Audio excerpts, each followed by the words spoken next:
Com o estilo de vida moderno, caracterizado por longas horas sentado, falta de atividade física e posturas inadequadas, o número de pessoas que sofrem de dores e complicações na coluna tem aumentado significativamente.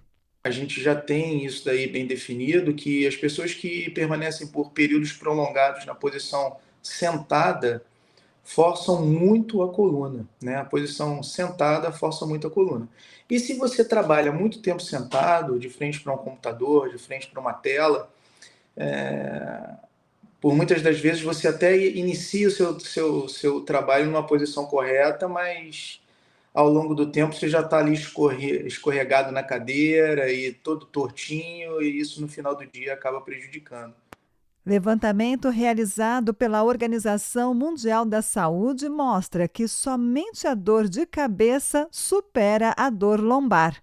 Ainda segundo a OMS, cerca de 80% da população já teve ou terá dor na coluna com as condições mais variadas. O que é muito comum de acontecer, decorrente desse período prolongado em posições errôneas, são as síndromes miofaciais, né? O que seria a síndrome miofacial? São aquelas contraturas que elas iniciam em alguns pontos e elas vão se espalhando, ou seja, você começa a ter uma dorzinha, aí você começa a sentar mais torto, começa a ficar numa outra posição para tentar compensar aquela que estava ficando mais dolorida, e aí você acaba forçando o outro lado, e aí começa a ter outros pontos de contratura, ou seja, você começa a ter vários pontos gatilho, né, que se irradiaram de um ponto principal, fazendo uma região toda dolorida naquele ponto, ou um pouco à distância daquele ponto original, que é o que a gente chama de síndrome miofacial, né?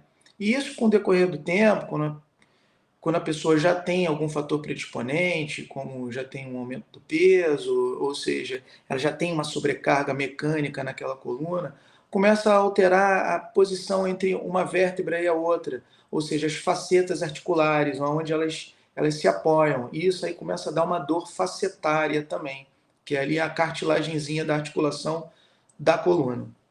A adoção de uma boa postura e de práticas ergonômicas adequadas são fundamentais para prevenir patologias e complicações na coluna. O ideal para as pessoas que permanecem mais tempo na posição sentada é você ter uma cadeira, você ter toda uma ergonomia, né? Você ter uma cadeira na qual você tenha os pés bem apoiados, a sua coluna ela tem que estar totalmente apoiada, não deve ficar reclinado. O assento tem que ser um pouco mais rígido, não significa que tem que ser um assento duro, mas aqueles assentos muito molinhos, né, muito moles, eles acabam que vão deformando, e isso ao longo do tempo tira a estrutura da sua base ali, da sua coluna, da sua pelve ali que sustenta a coluna. Então os assentos um pouquinho mais rígidos, o encosto da sua cadeira um pouco mais retinho. Eu costumo falar muito para os meus pacientes assim, que o ideal mesmo é você procurar sentar apoiado na coxa, né? E não reclinado, né? Encostando o tempo inteiro encostando suas costas, mas apoiado na coxa, que é uma maneira mais apropriada para você permanecer durante um período prolongado.